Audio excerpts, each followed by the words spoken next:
Because of his job as Fleet Admiral, he was the only person who was deeply influenced by everything that was being promoted about the Navy in the manga. The same goes for his counterpart in the government, Commander-in-Chief, Kong. But the latter took it lighter because Sengoku is the one who gets exposed to the press and audience. Don't be angry, Sengoku. It was the government men who lost the battles, not our Navy. Tsuru spoke in an attempt to lighten Sengoku's mood. If Garp spoke more, then Sengoku would surely commit suicide. The moods of the two were completely opposite. Garp didn't really care what was going on in the manga. He was even laughing and enjoying the events indifferent to his rank. Sengoku, on the other hand, was quite the opposite. He was the person who received the slaps one after the other due to his rank as first commander in the Navy. Incidents such as their deceiving giants Oimo and Kashiai into working for the Navy, which was completely revealed, had completely destroyed the Navy's reputation among the giant race.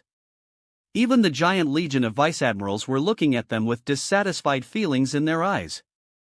Surely something unpleasant will happen from them in the coming days. That's to be expected. Not only did they deceive two giants, but they also killed another kind giant from their ranks in the manga. This is enough to destroy all links between the Navy and the race of giants. This would be a huge loss for the Navy. People's misfortunes for people's benefit. For the Navy, it was a loss, but for Charlotte Linlin it was an opportunity. Whole Cake Island. After refusing to travel to Eni's lobby, which is no longer there already, Linlin is back at the art store to enjoy manga and sweets and keep up with the latest happenings. After all, it was a very exciting day, even more exciting than the day the Pirate King was born. Mama! The Giants race will definitely not be silent about what the Navy did in the manga and reality. I have a good plan to bring them to our side. Oh? Speak up, Paraspero. Tell me what's on your mind. Although she focused on the manga's book, a large part of Linlin's soul was centered on Paraspero. Everyone knows that Elbaf doesn't have an art store, so they don't know anything about the manga yet. Only a few of them who have been in contact with the world in recent years know about the manga. And Linlin felt very interested in what her sly son would have to say. Why don't we open a new trade channel towards Elbaf and send them the huge manga books? Ohara. On the west coast, Dragon, Crocodile, and Brook were still reading manga separately. Dragon and Crocodile moved away from Brook at least 100 meters to avoid his constant disturbance. But despite that, his annoying voice still reached their ears.